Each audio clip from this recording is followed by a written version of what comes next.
নমস্কার, সবাইকে স্বাগত আজকের এনবিপি ইউনানি অ্যান্ড আয়ুর্বেদা রিসার্চ সেন্টারের প্রোগ্রামে। মায়োটনিক ডিস্ট্রফি আজকের টপিক, কি বিষয়ে একবার সেটাই আমরা আজকে জানবো।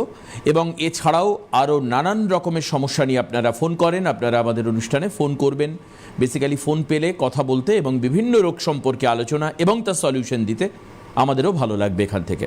তো আসুন, মায়োটনিক ডিস্ট্রফি জিজ্ঞেস করবো। আজকে আমাদের সঙ্গে রয়েছেন doctor Nilanjana Bhattacharya, এনবিপি Unani and Ayurveda research সেন্টারের তরফে। স্বাগত ম্যাডাম আপনাকে অনুষ্ঠানে।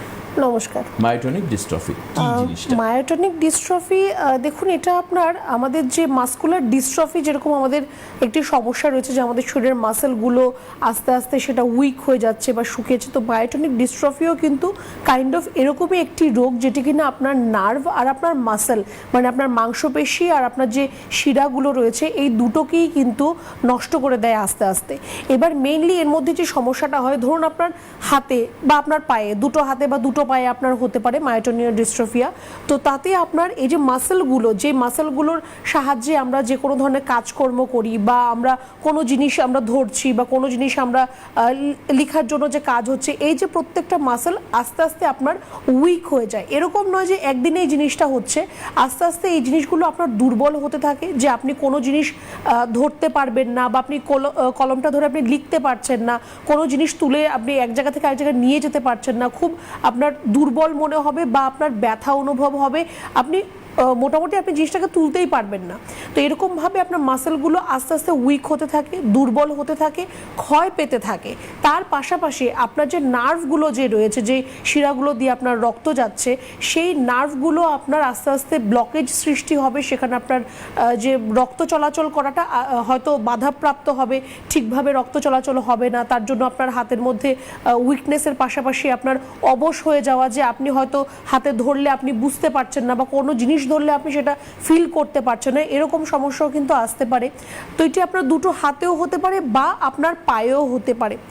রেয়ার ডিজিজ আমি বলবো না যে প্রত্যেকের 10 জনের মধ্যে একজনের হয়, কিন্তু প্রত্যেক 8,000 লোকের মধ্যে একজন বা দুজনের এরকম সমস্যা হতে পারে।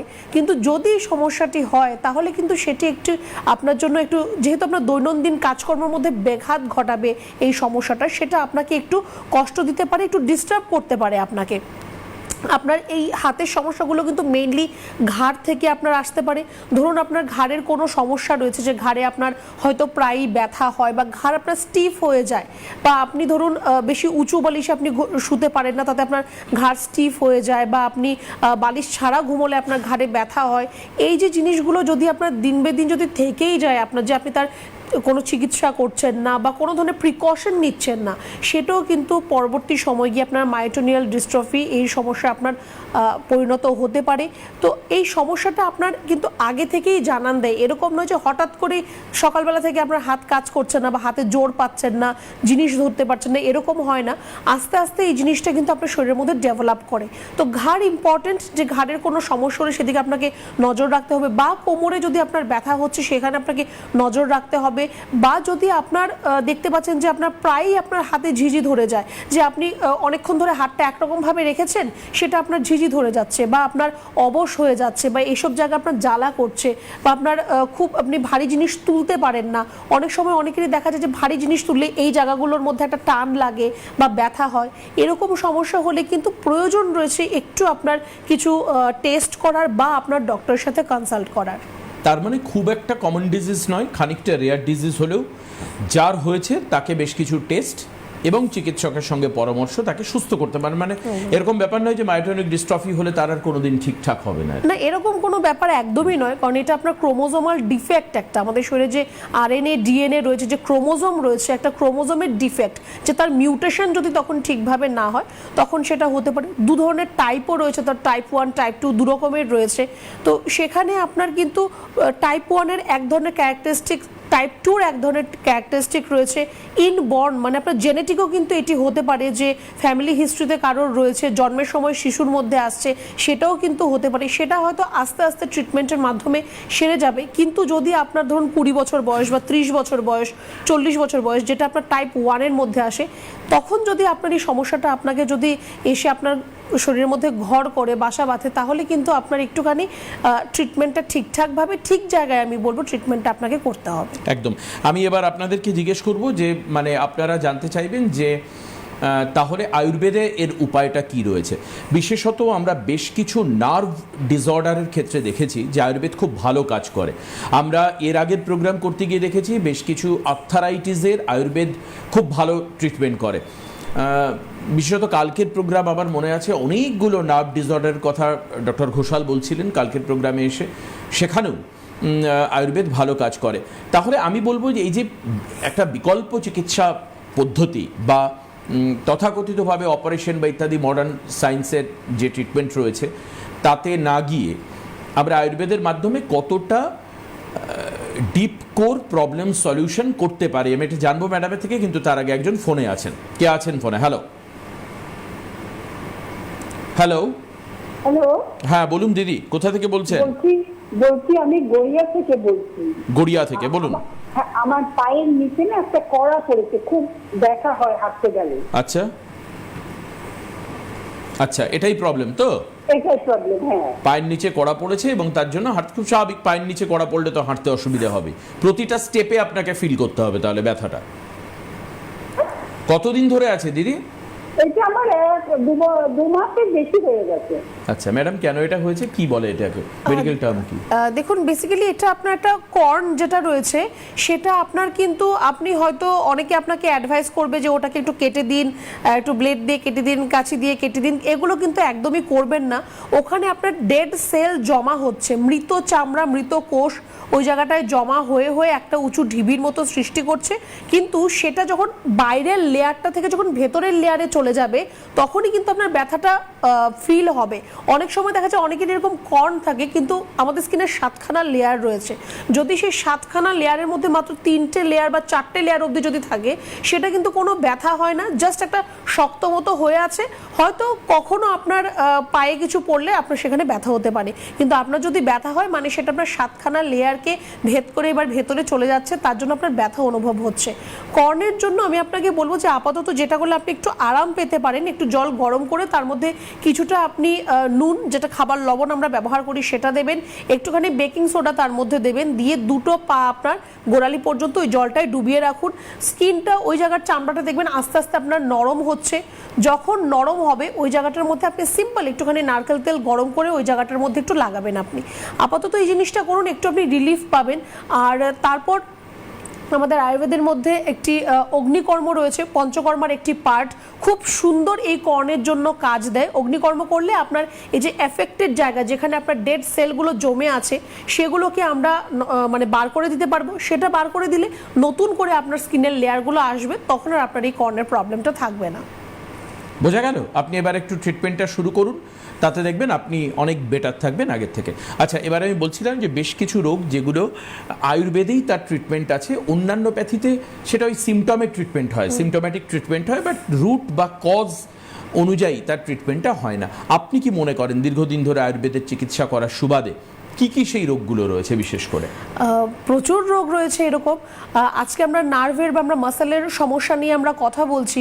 তো দেখুন, অনেকেই আপনারা জানেন যে আপনার মাসেল ডিস্ট্রফি যদি হয়, যদি ক্ষয় পেতে থাকে, সেখানে আপনাকে ওই জায়গাটাকে আগে স্টপ করতে হবে যাতে এর থেকে বেশি আপনার ডিস্ট্রফিটা না হয়। তারপর হচ্ছে রিস্টোরেশন করা। বা নার্ভের ক্ষেত্রে আমি বলবো যে আপনার নার্ভের যদি কোনো সমস্যা থাকে সেখানে আপনার ব্লাড সার্কুলেশনটাকে ঠিক করতে হবে। এরকম নয় যে যেইটুকু হয়েছে আমার সেইটুকু থাক, এর থেকে বেশি খারাপ যাতে না হয়, সেরকম নয়। জায়গাটাকে আপনার রিস্টোর করতে হবে, সেই সার্কুলেশনটাকে আবার রেগুলার করতে হবে, নর্মালাইজ করতে হবে। তো তার জন্য আয়ুর্বেদে খুব সুন্দর চিকিৎসা রয়েছে, যেরকম ওরাল মেডিকেশনের চিকিৎসা রয়েছে যে আপনি মেডিসিনের মাধ্যমে আপনার ট্রিটমেন্ট হবে। তার পাশাপাশি যেটা সবচেয়ে সুন্দর কাজ করে সেটা হচ্ছে পঞ্চকর্ম থেরাপি। এই আপনার মাসকুলার ডিস্ট্রফির জন্য ষষ্ঠিকশালী পিণ্ডচ্ছেদ খুব সুন্দর এই জিনিসটি কাজ করে থাকে। বা আপনার নার্ভের যে আপনার সমস্যা রয়েছে তার জন্য আপনার পত্রপিণ্ডচ্ছেদ ভালো কাজ করতে পারে, বস্তি আপনার ভালো কাজ করতে পারে। এছাড়াও আপনার স্কিনের যে কোনো সমস্যা বা আপনার পেটের যে কোনো সমস্যা, আমি প্রত্যেকটা প্রোগ্রামে একটাই কথা বলি যে এই সমস্যাগুলোর কিন্তু আপনি হয়তো ইমিডিয়েট একটা এফেক্ট, একটা রেজাল্ট একটা আপনি পেতে পারেন, কিন্তু লং টার্মের জন্য কিন্তু আমি বলবো যে আয়ুর্বেদ ছাড়া আর অন্য কোনো ট্রিটমেন্টের মাধ্যমে সেটা কিন্তু আপনার ঠিক হতে পারবে না। যে কোনো ধরনের স্কিনের প্রবলেম হোক, সেটা আপনার সামান্য একটা অ্যালার্জিক রিয়াকশন হোক বা আপনার সোরিয়াসিস বা এক্সিমার মতো সমস্যা হোক, ইমিডিয়েটলি আপনি হয়তো আরাম পেয়ে যাবেন মেডিসিনটা খেয়ে বা মেডিসিনটাকে ব্যবহার করে, কিন্তু সেটা কিন্তু আবার স্টপ করলে আবার আপনার মধ্যে ঘুরে আসতে পারে। তো আয়ুর্বেদের মধ্যে সেরকম চিকিৎসা রয়েছে যে একদম আপনার রুট কজ যেটা, যে আপনার অ্যালার্জিটা আপনার কেন হচ্ছে, র্যাশেস কেন হচ্ছে, কোথায় সমস্যা, সেই জায়গায় ট্রিটমেন্টটা হবে। তাহলে কিন্তু সেটা আপনার দ্বিতীয়বার আপনার শরীরের মধ্যে ঘুরে আর আসবে না। একদম ঠিক, এগুলো একটু খেয়াল রাখতে হবে আপনাদের, কারণ আয়ুর্বেদ যখন ট্রিটমেন্ট আপনি করছেন তার ইপস অ্যান্ড বার্টস, তার কারণগুলো কি, কেন আপনি করবেন, কী জন্য আপনার আয়ুর্বেদ ট্রিটমেন্টে আসা উচিত, সেটাকেও আপনাকে ভাবতে হবে, বিচার করতে হবে, এবং সেই বিচারটা যাতে খুব স্বচ্ছ এবং স্পষ্ট হয় সেই কারণের জন্যই আমার এগুলো জিজ্ঞেস করা। আপনারা এটা মাথায় রাখবেন। কে আছেন ফোনে? হ্যালো। আমি কি করব সেটা একটু বলুন ডাক্তারবাবু। না, বুঝতে পেরেছি। আপনি কোথা থেকে বলছেন একটু বলুন। আমি সোনারপুর থেকে বলছি। সোনারপুরে। আপনার কি হয়েছে? আমরা এখনো শুনতে পাইনি স্টুডিওতে, একটু বলুন। আমার দু হাঁটুতে অস্টিও আর্থ্রাইটিসে ভুগছি। আচ্ছা। আমি ডাক্তারবাবু এই প্রোগ্রামটা দেখে আমি জানতে চাইছি যে আমি কি করলে সুস্থ হব। বেশ। আপনার বয়স কিরকম? আমার বয়সটা এখন 85। কতদিন ধরে হবে? আমি এইটা প্রায় বছর 6 ধরে ভুগছি। আমি অ্যালোপ্যাথিক দেখিয়েছি, হোমিওপ্যাথিক করেছি, আমাদের কিছু হচ্ছে না। তা আমি কদিন ধরে এই এই আয়ুর্বেদিকের প্রোগ্রামটা দেখছি, দেখে আমার ইচ্ছে হচ্ছে যে আমি আয়ুর্বেদিকে কি ভালো হতে পারবো। বেশ। তো 6 বছর ধরে আপনার চিকিৎসা তো হয়েছে নিশ্চয়ই? হ্যাঁ, সব রিপোর্ট আছে আমার কাছে। আমি রিসেন্টলি আর দু হাঁটুতে ইঞ্জেকশন নিয়েছিলাম। ঝামেলা করে ফেললেন সেটা করে। যাই হোক, তো 6 বছর ধরে আপনি একটা সমস্যা নিয়ে আপনি ভুগছেন, আপনি চিকিৎসাও করিয়েছেন। চিকিৎসায় যদি আপনার সাড়া না দিয়ে থাকে তাহলে 6 বছর ধরে আপনি কেন এগুলো করলেন? আবার আপনি হাঁটুতে আপনাকে ইঞ্জেকশন দেওয়া হয়েছে, আপনি সেটাও করে নিলেন। এবার নেক্সট আপনাকে বলা হবে যে আর কিছু করার নেই, এবার আপনার নি রিপ্লেসমেন্ট করতে হবে, যেটা হচ্ছে আলটিমেট। তো যদি এটাই আলটিমেট করার হতো তাহলে সেটা আপনার 6 বছর আগে করে নিলেই আমার মনে হয় বেটার হতো। 6 বছর ধরে আপনাকে গিনিপিগের মতো এইটা করুন, ওইটা করুন, এই ওষুধ খান, সেই মলম লাগান, এবার ইনজেকশন, এবার ট্রান্সপ্লান্ট, এগুলো আমার মনে হয় কোনো দরকার ছিল না। যাই হোক, যা চিকিৎসা আপনার হয়ে গেছে সেটা নিয়ে এখন কথা বলে কোনো লাভ নেই, যেটা হয়ে গেছে হয়ে গেছে। এখন আমি আপনাকে বলবো যেটুকু আপনি চিকিৎসাগুলো করেছেন সেখানে আপনি আজকের দিন থেকে স্টপ করে দিন। কাল থেকে ওগুলোর মধ্যে আর আপনি ঘোরাঘুরি করবেন না। সোনারপুর থেকে আপনি ফোন করছেন, একটু আপনি আমাদের হেল্পলাইন নাম্বারে ফোন করুন, একটু জেনে নিন যে কোন চেম্বারটা আপনার কাছাকাছি হতে পারে। যা প্রেসক্রিপশন রিপোর্টস আপনার কাছে যাই রয়েছে সেগুলো নিয়ে এসে একটু আপনি দেখা করবেন। আর আপনাকে বলবো যে আপাতত আপনি পা ভাঁজ করে আপনি বসবেন না। বেশি সিঁড়ি ওঠা নামা করা বা বেশি চলাফেরা করা, অনেকক্ষণ দাঁড়িয়ে থাকা, এগুলো আপনার করা একদমই চলবে না। অস্টিও আর্থ্রাইটিস রয়েছে মানে আপনার হাঁটুর হাড় ক্ষয় পাচ্ছে, হাঁটুর মধ্যে যে ফ্লুইড থাকে, সাইনোভিয়াল ফ্লুইড, সেই ফ্লুইডটা আপনার শুকিয়ে যাচ্ছে, হাড়গুলো ঘষা খাচ্ছে একটা একটার সাথে। তো সেই জিনিসটাকে আপনার ঠিক না করলে কোনো দিনও আপনার হাঁটুর পরিবর্তন হবে না, বা আস্তে আস্তে আপনি হয়তো আর উঠে দাঁড়াতেও পারবেন না। একটু বলবো যে একটু তাড়াতাড়ি আপনি যোগাযোগ করার চেষ্টা করবেন, কারণ 6টা বছর মানে অনেকগুলো দিন, অনেকটা দিন আপনার সময় নষ্ট করা হয়ে গেছে। এখন আর সময় নষ্ট করবেন না, একটু যোগাযোগ করবেন। তারপর কিভাবে আপনার চিকিৎসা হবে, কি করলে আপনি ভালো থাকবেন, কি খাবেন কি খাবেন না, সবটা আমরা আপনাকে গাইড করব। ঠিক। বেশ। পরের ফোনে কে আছেন? হ্যালো। হ্যালো। হ্যাঁ, কোথা থেকে বলছেন? পুষ্প তালুকদার বলছি। আচ্ছা, বলুন কি হয়েছে? আমার বয়স 66 বছর। কত? 66। 66। আচ্ছা, কি হয়েছে আপনার? আমার এই সুগারের সমস্যা, মানে সুগার আছে দীর্ঘ, এমনি এলোপ্যাথি ডাক্তার দেখাই হসপিটালে, কিন্তু সুগারটা কমছে না। এখন পা দুখানা ফুলে গেছে, তারপরে চোখের সমস্যা, চোখও ঝাপসা হয়ে আসছে। আমার কি করা যায় ডাক্তারবাবুর কাছে একটু পরামর্শটা ম্যাডামের কাছে। ঠিক আছে, মানে আপনার সুগার হয়েছে দীর্ঘদিন ধরে, এখন এমন একটা অবস্থা যে পা ফুলে যায় মাঝে মধ্যে? না, মাঝে মাঝে ফোলাই আছে, পা ফোলাই। হ্যাঁ। আচ্ছা, আপনার বয়স? 66। 66। আচ্ছা, আপনার প্রেশারের কোনো সমস্যা রয়েছে কি?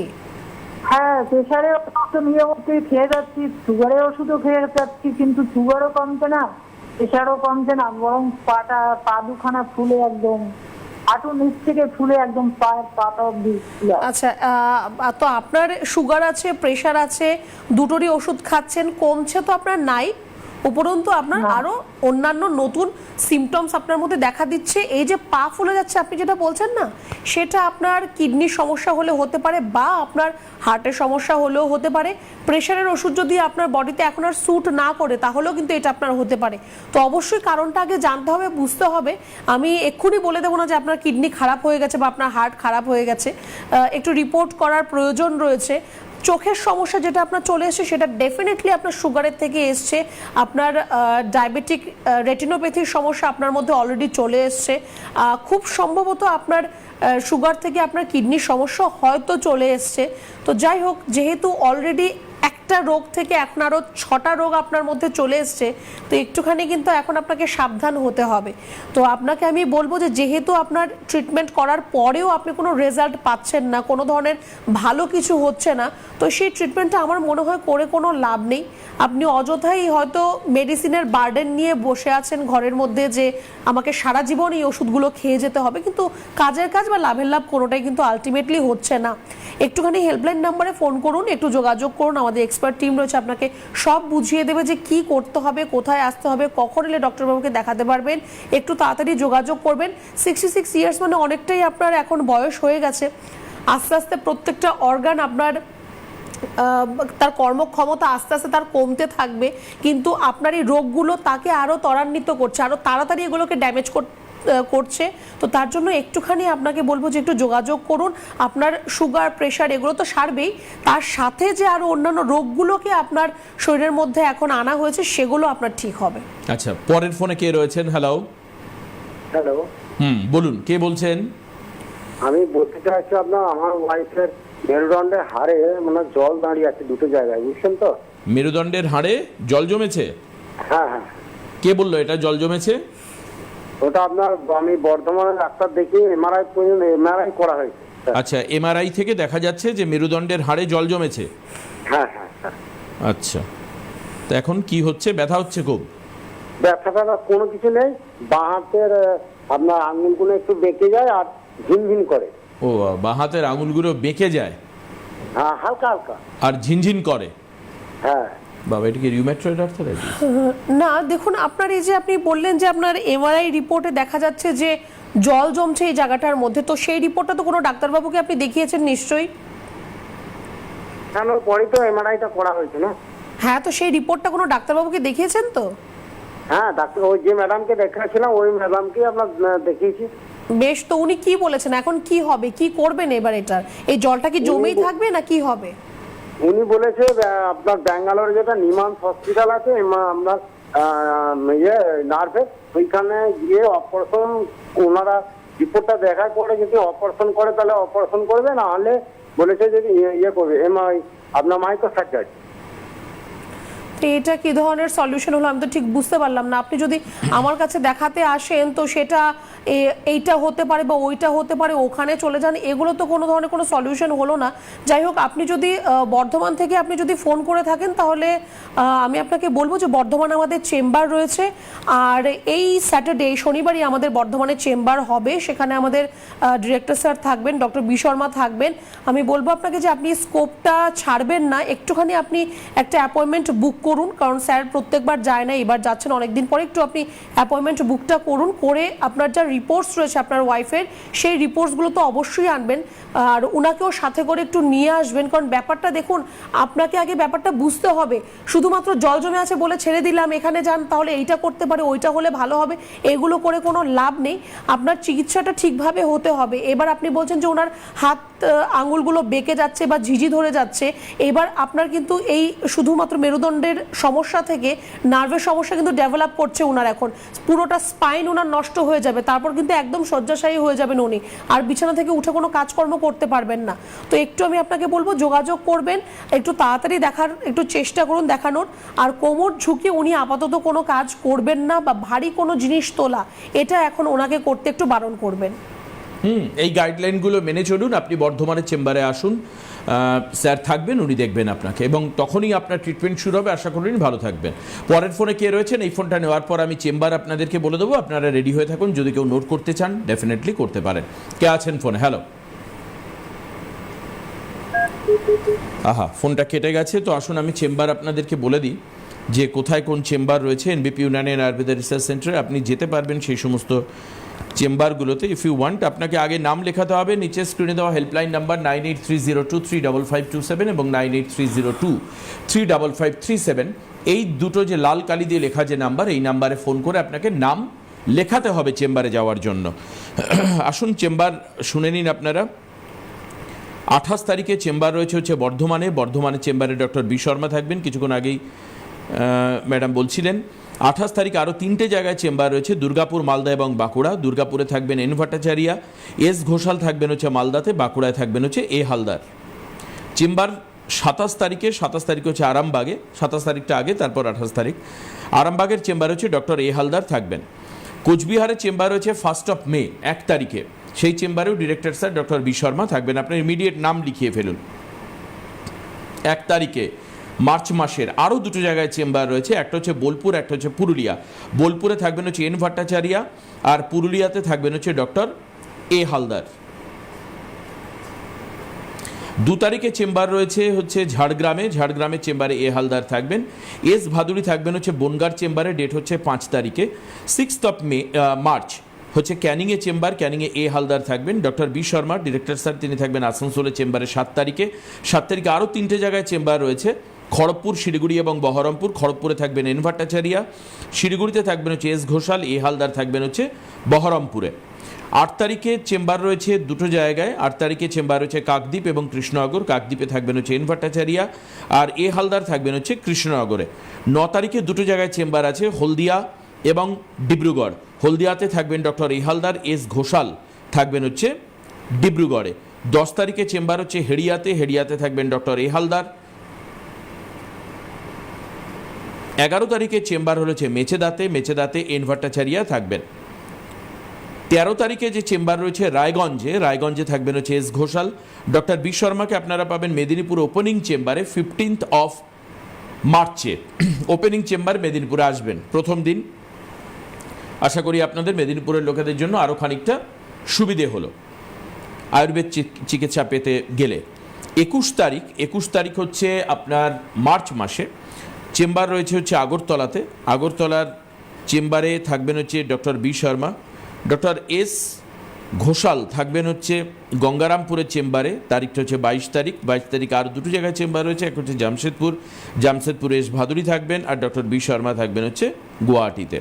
এই হচ্ছে মোটামুটি শিডিউল আপনাদের সামনে আমি রাখলাম, আশা করি লিখে নিয়েছেন। ইউটিউবে গিয়ে প্রোগ্রাম দেখতে পারেন। আরেকটা কথা বলে দিই যে ফেসবুকে যদি আপনার লাইভ দেখতে হয়, আমরা এটা প্রতিদিন আপনাদের বলছি, কারণ এটাকে অভ্যেস করে ফেলুন আপনারা। তাহলে আপনি আপনার ফোনে যাবেন, আপনার ফোনে গিয়ে ফেসবুকে যাবেন, ফেসবুক অ্যাপটায় ক্লিক করবেন, ওপরে সার্চ বাটনে গিয়ে CTVN AKD+ লিখবেন এবং সেখানে আপনারা সাবস্ক্রাইব করে নিলে লাইভ প্রোগ্রাম আপনারা দেখতে পাবেন। এটা হচ্ছে ফেসবুকে লাইভ প্রোগ্রাম দেখতে পাবেন। আর আগের প্রোগ্রাম দেখতে গেলে ইউটিউবে যাবেন, ইউটিউবে গিয়ে CTVN AKD+ সার্চ করবেন। সার্চ করলেও আপনারা ইউটিউবে পুরনো প্রোগ্রাম, অর্থাৎ গতকাল তার আগে যতগুলো লাইভ প্রোগ্রাম হয়েছে সেগুলো সব আপনারা দেখতে পাবেন ইউটিউবে। এই হচ্ছে 2টো প্রসিজিয়ার মাথায় রাখবেন। CTVN AKD+ এবার ফোনের মাধ্যমে আপনি আপনার পছন্দের অনুষ্ঠান দেখতে পারেন ফোনের মাধ্যমে। বাট ডেফিনেটলি মাথায় রাখতে হবে, আপনাকে যখন চ্যানেলটার নামটা লিখে বেরোবে সাবস্ক্রাইব বাটন থাকবে, সেটাকে সাবস্ক্রাইব করে নেবেন। গত 1 মাসে প্রায় কয়েক হাজার মানুষ সাবস্ক্রাইব করেছেন, কারণ আমাদের পুরনো যে ফলোয়ার্স ছিল তার সংখ্যা বাড়ছে, আমরা দেখে বুঝতে পারছি। এছাড়াও আরও বেশ কিছু বিশেষ অনুষ্ঠান রয়েছে, সেটাও আপনি দেখতে পাবেন। আচ্ছা, আপনারা আবার ফোন করুন, যতক্ষণ না পর্যন্ত আমরা শেষ করছি আপনাদের ফোন আমরা নিতে থাকবো। আচ্ছা, এবার হচ্ছে এই আয়ুর্বেদ চিকিৎসার কথা আমরা বলছিলাম মায়োটনিক ডিস্ট্রফির ক্ষেত্রে। বিশেষ কি কোনো কারণের জন্যই জেনেটিক ডিসঅর্ডার হয়, নাকি এটা এমনি নর্মাল জিন অনুযায়ী হতেই পারে আর কি? দেখুন, বেসিক্যালি আমাদের শরীরের মধ্যে 23 পেয়ার্স মানে 46টা ক্রোমোজোম আমাদের প্রত্যেকের শরীরের মধ্যে রয়েছে। এবার সেই ক্রোমোজোমগুলো যখন মিউটেশন হয়, মিউটেশন মানে আপনার থেকে যখন আপনার অফস্প্রিং মানে আপনার সন্তানের মধ্যে আসবে, তখন যদি সঠিকভাবে যদি সেই ক্রোমোজোমগুলো যদি না আসে, তখন আপনার এই ক্রোমোজোমাল ডিফেক্টগুলো হতে পারে, যেটা আমাদের শরীরের মধ্যে ডিএনএ আর আরএনএ নামে রয়েছে। তো এই যে ক্রোমোজোম বা এই যে জিনগত যে রোগগুলো বলা হয়, সেটা কিন্তু আপনার এই যে ক্রোমোজোমগুলো যদি সঠিকভাবে মিউটেশন না হয়, মানে যদি ভাগ না হয় সঠিকভাবে, তখন আপনার এই জিনগত রোগগুলো আপনার শরীরে আসতে পারে, এই ক্রোমোজোমাল ডিফেক্টগুলো কিন্তু আপনার মধ্যে আসতে পারে। কিছু কিছু ক্রোমোজোমাল ডিফেক্ট ডিউরিং প্রেগনেন্সি সেগুলো ডিটেক্ট করা যায়, সেখান থেকে ট্রিটমেন্টের মাধ্যমে সেই প্রবলেমসগুলোকে সলিউশন করা যায়। কিছু কিছু কিছু এরকম ক্রোমোজোমাল ডিফেক্ট বা জিনগত রোগ ডেলিভারির পর মানে শিশু হয়ে যাওয়ার পর সেগুলো দেখা দেয়, সেগুলো বোঝা যায়। তার মধ্যেও কিছু রয়েছে যে আপনার হয়তো ট্রিটমেন্ট সঠিক সময় শুরু করলে ঠিক হয়ে যাবে, কিন্তু যদি এগুলোকে আপনি বুঝতে না পারেন বা আপনাকে যদি গাইড না করা হয় সঠিকভাবে, তাহলে হয়তো সেটা আপনাকে লাইফ লং নিয়ে হয়তো আপনাকে চলতে হবে। সেখানে অনেক ধরনের সমস্যা আসতে পারে। আবার কিছু ক্ষেত্রে দেখা যায় যে আপনি যখন আস্তে আস্তে আপনি যখন বড় হচ্ছেন, ছোট থেকে যখন বড় হচ্ছেন, তখন সেগুলো কিন্তু মোটামুটি আপনার রিপেয়ার হয়ে যায়, ঠিক হয়ে যায়। তো কোনো পার্টিকুলার এরকম নেই যে আপনার মধ্যে কোনো জিনগত রোগ আসবে, কোনো ক্রোমোজোমাল ডিফেক্ট আসবে, এরকম কোনো ধরনের স্পেসিফিকেশন নেই, এইটা বলা সম্ভব নয়। তার জন্যই বারে বারে বলা যে আপনার ডিউরিং প্রেগনেন্সি কোনো ক্রোমোজোমাল ডিফেক্ট রয়েছে কিনা সেই টেস্টগুলো করান, বা জন্মের পরে যদি আপনি বুঝতে পারছেন যে কোনো ধরনের অসংলগ্ন দেখতে পাচ্ছেন যে তার হয়তো ডেভেলপমেন্ট ঠিকভাবে হচ্ছে না, বা কোনো ধরনের অন্য সমস্যা আপনি দেখতে পাচ্ছেন যেটা নর্মাল নয়, তৎক্ষণাৎ কিন্তু ডক্টরের সাথে কনসাল্ট করার প্রয়োজন রয়েছে। এইটা ভেবে বসে থাকবে না যে বড় হলে হয়তো ঠিক হয়ে যাবে। যদি বড় হলে ঠিক হয়ে যায়, সেটাও আপনার ডক্টরই আপনাকে কিন্তু গাইড করবে। একদম বোঝা গেল। আরেকজনের ফোন আছে। কে আছেন ফোনে? কে আছেন ফোনে? Hello hello. হ্যাঁ হ্যালো, বলুন, কে বলছেন? আমি বলছি বাঁকুড়া থেকে। বাঁকুড়া থেকে। কি হয়েছে আপনার? প্রবলেম কি? প্রবলেম নাকের হাড় বাড়ি গেছে। একবার অপারেশন করাইছিলাম, অপারেশন করার পরে আবার মারা যাচ্ছে। কোথায়? পায়ের? না পায়ে, নাকে নাকে নাকের। আচ্ছা আচ্ছা আচ্ছা, বেশ। তার মানে দেখলেন একটা জিনিস প্রমাণিত হলো, এর আগেও নাকের হাড় বাড়া নিয়ে প্রোগ্রাম হয়েছে, পলিপ বা সিস্ট নিয়ে নাকের মধ্যে হয়েছে, তা নিয়ে প্রোগ্রাম হয়েছে। এবং সেখানে আমরা বলেছিলাম, আপনার মনে থাকবে হয়তো সেই প্রোগ্রাম দেখলে, যেটার আবার কিন্তু রেকারেন্স হতে পারে, আবার ফিরে আসতে পারে। এই হাড় বাড়ার কথা আমার খুব সম্ভবত মনে হয় ম্যাডামই বলেছিলেন কোনো একবার, যেটা কিন্তু আবার বাড়তে পারে, অথবা অন্য কেউ মেবি বলতে পারেন, মানে অন্য কোনো চিকিৎসক আমাদের এখানে এনবিপির। তো সেটা কিন্তু আপনার হচ্ছে। দেখুন, আপনি অপারেশন করেছেন, কিন্তু সেটা ফাইনাল সলিউশন হয়নি। ম্যাডাম, এটা কেন হয়? বারবার করে নাকের হাড় কেন বাড়ে? কি প্রবলেম হয়? তার ট্রিটমেন্ট কি আছে? বেসিক্যালি দেখুন, আমাদের এই দুটো নাকের মাঝখানে যেটি রয়েছে সেটা কার্টিলেজ, খুব নরম পাতলা একটি হাড়, বলবো না, কার্টিলেজ ডেফিনেটলি আলাদা। তো এটা আপনার ডেভিয়েটেড নেজাল সেপ্টাম বা ডিএনএসও বলা হয়, অনেক সময় বাঁকা হয়ে যায়, বা সেখানে একটা এক্সট্রা গ্রোথ আপনার মধ্যে আসতে পারে। তো সেটাও কিন্তু আপনার যদি অতিরিক্ত আপনার ক্যালসিয়াম ডিপোজিশন হয় ওই জায়গার মধ্যে গিয়ে, তাহলে সেই সমস্যাটা আপনার মধ্যে আসতে পারে। তো একবার হলো আপনি অপারেশন করলেন, দ্বিতীয়বার আবারও কিন্তু হতে পারে। আপনাকে যেটা করতে হবে, যদি ডিএনএস হয় যে নেজাল সেপ্টামটা আপনার বাঁকা আছে, সেটাকে আপনার ঠিক করতে হবে। আর যদি আপনার পলিপের সমস্যা থাকে, তাহলে সেরকম আপনাকে চিকিৎসা করতে হবে যাতে বারে বারে পলিপটা আপনার মধ্যে না আসে। তো আমার মনে হয় আপনার নাকের এক্সরে অবশ্যই ডেফিনেটলি আপনার করা রয়েছে, পিএনএস এর রিপোর্ট আপনার কাছে অবশ্যই রয়েছে। বাঁকুড়ায় আমাদের খুব সম্ভবত স্যাটারডে আমাদের বাঁকুড়ায় চেম্বার রয়েছে, ডক্টর এ হালদার সেখানে থাকবেন। একটুখানি আপনি যোগাযোগ করুন। অলরেডি একবার সার্জারি হয়ে গেছে, এইটুকু ছোট্ট একটা নাক, আরেকবার তো সার্জারি করবেন না। তো একটুখানি আপনার রিপোর্টসগুলো নিয়ে একটু আপনি এসে দেখা করবেন।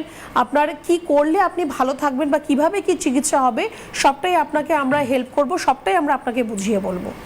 বেশ, আর তো হাতে আর সময় নেই, আমাদেরকে শেষ করতে হবে। মাথায় রাখবেন, ইউটিউবে গিয়ে পুরনো প্রোগ্রাম, মানে ইভেন আজকের প্রোগ্রামটা আপনারা কিছুক্ষণ পর ইউটিউবে আপলোড ফর্মে দেখতে পাবেন, আপলোডেড হয়ে যাবে। এখন এই মুহূর্তে যারা শুনতে পারেননি, দেখতে পারেননি, তারা অবশ্যই এই অনুষ্ঠান আবারও দেখতে পারেন। আগামীকাল আবারও রাত ঠিক 9:30 এনবিপি ইউনানি অ্যান্ড আয়ুর্বেদা রিসার্চ সেন্টারের প্রোগ্রাম আপনাদের জন্য নতুন কোনো টপিক নিয়ে ডেফিনেটলি থাকবে। কালকের জন্য অপেক্ষা করুন। আর যাদের মনে হচ্ছে নাম এনরোল করবেন, তারা হেল্পলাইন যে নাম্বার ছিল সেই নাম্বারে নাম লিখিয়ে আপনার কাছের চেম্বারে, নিকট থেকে নিকটতম চেম্বারে আপনি আসুন, দেখান, চিকিৎসা করুন, সুস্থ থাকুন, ভালো থাকুন। আজকে এখানে শেষ করব। অনেক ধন্যবাদ ম্যাডামকে। নমস্কার সবাইকে।